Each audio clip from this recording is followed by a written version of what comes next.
आहात, काय सांगाल कोण? वंदनीय शिवसेना प्रमुख बाळासाहेब ठाकरेंचा निष्ठावंत सैनिक ही माझी ओळख आहे। आणि आज आपण विधानसभा निवडणुका 24च्या पराभवाला आम्ही सामोरं गेलेले आहोत। ते दुःख, ती खंत, त्या वेदना माझ्या सकट माझ्या मतदारसंघातल्या अनेक पदाधिकाऱ्यांना आणि आम जनतेला आहे। आणि पराभवाचं ही खंत असताना भविष्याचं शिवसेना मार्गक्रमण आम्ही या ठिकाणी करतोय। आता तुमच्या सर्वांच्या माध्यमातून मला समजतंय की मी नाराज आहे, मी भाजपच्या वाटेवरती आहोत, शिंदे गटाच्या वाटेवरती आहोत। तसं काही नाही। मी माझ्या मतदारसंघातल्या विविध रोजच्या कार्यपद्धतीवरती माझं मार्गक्रमण सुरू आहे। आणि म्हणून अशा तऱ्हेच्या ह्या बातम्या निश्चितपणे अफवा आहेत असं माझं या ठिकाणी आपल्या माध्यमातून मला संपूर्ण आमच्या जनतेला आणि शिवसेनेला सांगायचं आहे। हा निष्ठावंत सैनिक बाळासाहेबांचाच राहणार, याबद्दल कुठची मनामध्ये शंका नाही। भाजप जरी तुम्ही म्हटलं की अफवा असेल म्हणून इतर पक्षाकडून म्हणजे खास करून अशा सुद्धा चर्चा रंगलेल्या पाहायला मिळते। तर पिकल्या आंब्यावरती दगड कोणतरी मारतात ना, तशा तऱ्हेचा प्रयत्न भाजपचा असेल, अन्य कोणाचा असेल, तो त्यांचा प्रयत्न असेल। भाजप नेत्यांनी देखील म्हटलं की राजन साहेबांचं आमचं स्वागत आहे, राजन साहेबांचं। आणि शिवसेनेच्या नेत्यांना देखील म्हणणं आहे की राजन साहेब जर आले तर आमच्याकडून स्वागत आहे। ते भाजप पक्षांच्या नेत्यांचं मत असेल। काल शिंदे गटाचे आबिटकर देखील तसंच म्हणालेत की जर राजन साळवी येणार असतील तर आम्ही त्यांचं नक्कीच स्वागत करू। म्हणजे कोणी आले तर जे कोणी येतील त्यांचं आम्ही सगळ्यांचं स्वागत करू। कसं आहे, पक्षात येणाऱ्या माणसाचं प्रत्येकाचं स्वागत करणं हे प्रत्येक पक्षाच्या प्रमुखाचं कर्तव्य असतं। त्या भावनेने त्यांच्या त्या भावना असतील, परंतु निश्चितपणे संपूर्ण मतदारसंघामध्ये असेल, जिल्ह्यामध्ये असेल, कोकणामध्ये असेल, ज्या पद्धतीने मी संघटन कौशल्याने काम केलं त्या कामाच्या पोचपावतीवरती त्यांच्या त्या अपेक्षा असतील। शिवसेनेचे खासदार नरेश म्हस्के असे म्हणाले की शिवसेना उभाटा गटाचे सर्व आमदार जे निवडून आलेले आमदार आहेत किंवा जे नाराजी माझी आधी उभाटा नाही आहे, उद्धव बाळासाहेब ठाकरे असं आमचं पक्षाचं सुंदर असं नाव निवडणूक आयोगाने आम्हाला दिलेलं आहे। तर उद्धव बाळासाहेब ठाकरे शिवसेनेचे म्हणजे आमदार आणि माजी आमदार हे सुद्धा आता शिवसेनेत येण्यात इच्छुक आहेत असं नरेश मी आपल्याला सांगितलं।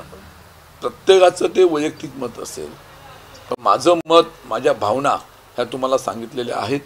माझ्या मतदारसंघातल्या आमच्या अनेक पदाधिकाऱ्यांच्या, जनतेच्या भावना महत्त्वाच्या आहेत। या बाबतीमध्ये याच्या आधी सुद्धा अनेकदा चर्चा झाली। मी आता माझ्या मतदारसंघामध्ये रोजच्या कार्यपद्धतीतून जात आहे। त्या ठिकाणी माझे अनेक पदाधिकारी भेटतील, माझी चर्चा करतील आणि ह्या आजच्या असलेल्या तुमच्या माध्यमातून, प्रसारमाध्यमातून जे तुमच्या लोकांपर्यंत संदेश पोहोचलेला आहे त्या बाबतीमध्ये माझे पदाधिकारी मतदारांशी संपर्क साधतील आणि त्या दृष्टीने नक्की मी भविष्यामध्ये मार्गक्रमण करेन, अशा तऱ्हेच्या माझ्या भावना आहेत। पण साहेब, निवडणूक झाल्यानंतर तुमच्याकडे वरिष्ठ नेत्यांनी कोणी संपर्क साधण्याचा प्रयत्न केला का? कारण असं म्हटलं जातंय की अजूनही तुमच्या बाबतीत जे आहे तसं संपर्क साधण्याचा प्रयत्न झालेला नाहीये।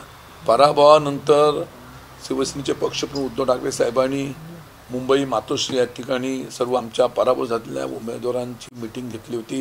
त्या बैठकीमध्ये एक कशा तऱ्हेने पराभव झाला, त्याची कारणं काय, त्याचं आत्मचिंतन त्या ठिकाणी करण्यात आलं आणि त्या दृष्टीने योग्य त्या सूचना त्या ठिकाणी आम्हाला देण्यात आलेल्या आहेत। आणि म्हणून त्या पद्धतीने वरिष्ठ असा तोच आमच्या दृष्टीने महत्त्वाचा आहे। तुमच्याशी भाजपकडून संपर्क झालेला आहे का? तुमच्या म्हणजे तुम्ही मगाशीच बोललात पिकलेल्या आंब्यावर कोणीतरी दगड मारतात, दगड मारण्याचा प्रयत्न करतो तो आंबा खाताना खाली मिळतो ना, तो त्यांचा प्रयत्न असू शकेल, पण माझ्याशी कोणताही संपर्क आतापर्यंत झालेला नाही। यापूर्वी एसीबीचा ससेमिरा तुमच्या मागे लागलेला होता। आता विधानसभा निवडणुका सुरू झालेल्या आहेत, पुन्हा एकदा एसीबीच्या माध्यमातून चौकशी होऊ शकते अशा स्वरूपाची सुद्धा बातम्या समोर येतात। नेमकं या संदर्भातले अपडेट किंवा पुढचं काय आहे? अँटी करप्शन ब्युरोची चौकशी माझी, माझ्या कुटुंबाची सुरू होती। आम्ही त्या बाबतीमध्ये उच्च न्यायालयामध्ये धाव घेतलेली आहे। उच्च न्यायालयामधला जो निर्णय आता सुटीनंतर अपेक्षित आहे आणि त्यानंतरच्या काळामध्ये त्यांचा काय प्रयत्न असेल मला माहिती नाही आहे, परंतु आमच्यावरती टांगती तलवार आहे हे मला निश्चित माहिती झालेलं आहे। आगामी काळात म्हणजे तुमच्याशी वरिष्ठांकडून चर्चा म्हणजे निवडणुकीनंतर विशेषतः तुमचा पराभव झाल्यानंतर अनेकांनी स्थानिक पदाधिकाऱ्यांनी शिवसेनेच्या राजीनामे दिलेले होते, जिल्हा प्रमुखांच्या राजीनाम्याची देखील मागणी केलेली होती. त्याची दखल काही वरिष्ठांकडून घेण्यात आली का? विधानसभा निवडणुकीचा पराभव आमच्या पदाधिकाऱ्यांच्या जिवारी लागलेला आहे आणि या पराभवाच्या पार्श्वभूमीवरती ज्यांनी चुकीचं काम केलं असेल, कोणाकडे बोट दाखवत असतील, तर अशा लोकांचं बाबतीमध्ये आत्मचिंतन करून वरिष्ठांनी यामध्ये लक्ष घालून 30 वर्ष असलेला हा शिवसेनेचा बालेकिल्ला ढासायला कोण कारणीभूत आहेत याची कारणमूळ असा शोधली पाहिजे. आणि ज्यांनी ही परंपरा असलेली शिवसेना उद्धव ठाकरेची पक्षाची परंपरा ही खंडित केलेली आहे आणि दुर्दैवाने समोरच्या विरोधी पक्षाच्या उमेदवाराला मदत केलेली आहे, ह्याचा कुठंतरी त्यांनी सर्वे केला पाहिजे आणि सर्वे करून अशा असलेल्या व्यक्ती निघाल्या तर त्यांच्यावरती योग्य ती कारवाई केली पाहिजे. ही मागणी आमच्या स्थानिक पदाधिकाऱ्यांनी निश्चितपणे केलेली आहे आणि मी सुद्धा आपल्या माध्यमातून ही मागणी याच्या आधी केलेली आहे. पण सर असं कोण आहे, म्हणजे तुमचं कोणावर आहे रोख? रोख नेमका कोणाकडे? राजापूर असेल, लांजा असेल, रत्नागिरी असेल, ज्या ज्या ठिकाणी शिवसेना उद्धव ठाकरे पक्षाचा उमेदवाराचा पराभव झाला त्या ठिकाणी ते मुद्दे पुढे आलेले आहेत. त्यासंबंधीची सविस्तरपणे त्यासंबंधीचा अहवाल त्या पदाधिकाऱ्यांनी शिवसेना नेते विनायक साहेबांकडे सुपूर्द केलेला आहे. त्यांच्याकडनं भविष्यातल्या कालखंडामध्ये दोषी असतील, दोषीवरती कारवाई, दोषी नसतील तर क्लीन चिट द्यावं अशा तऱ्हेची निश्चितपणे सर्व लोकांची मागणी आहे. आता महिना झाला या गोष्टीला, म्हणजे तुमच्या वरिष्ठ त्या बाबतीमध्ये योग्य तो निर्णय घेतलेला आशावाद आहे. साहेब, लोकसभेच्या पराभवानंतर विनायक राऊत हे पूर्ण कोकणामध्ये शिवसेनेचं नेतृत्व करत होते. पराभव झाल्यानंतर ज्या पद्धतीनं अपेक्षित आहे त्या पद्धतीनं राऊत साहेब या ठिकाणी संघटना वाढीच्या दृष्टीनं प्रयत्न करताना दिसत आहे. याबाबतची खंत अनेक शिवसैनिकांनी व्यक्त केलेली होती. नाही, शिवसैनिकांनी खंत व्यक्त केली, मी खंत व्यक्त केली नाही आहे. आमचे नेते विनायक राऊत यांचं चांगलं काम संपूर्ण कोकणामध्ये आहे, महाराष्ट्रामध्ये आहे आणि म्हणून अशा एका आदर्शोत नेत्याचंच आपण मार्गक्रमण करून पुढे गेलं पाहिजे अशा तऱ्हेची प्रत्येक शिवसैनिकाची पदाधिकाऱ्यांची ही असते. कारण ह्या समोर कोकणामध्ये ही शिवसेना रुजवलेली, वाढवलेली, मोठी केलेली आहे, अशीच वाढली पाहिजे ही त्यांची अपेक्षा आहे.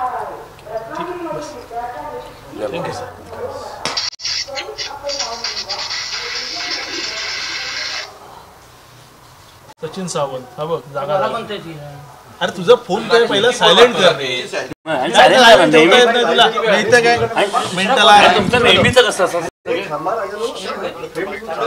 अरे बाबा लाईव्ह होतं माझं इथे, लाईव्ह आम्ही सगळ्यांनी लागेल. सगळ्यांना फोन करत होतो. आता काढतो, बघतो लाईव्ह मध्ये काढायला लागेल.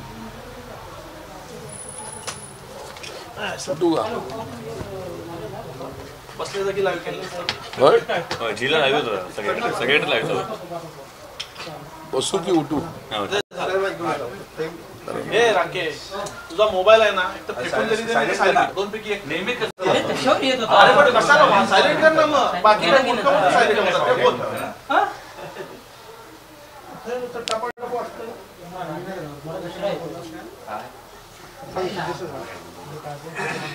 मिळालं का व्यवस्थित?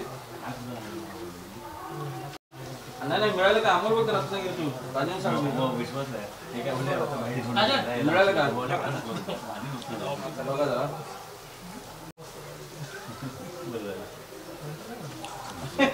Yes, thank you. नाही म्हणतात नाही. तू छान घेतली तुला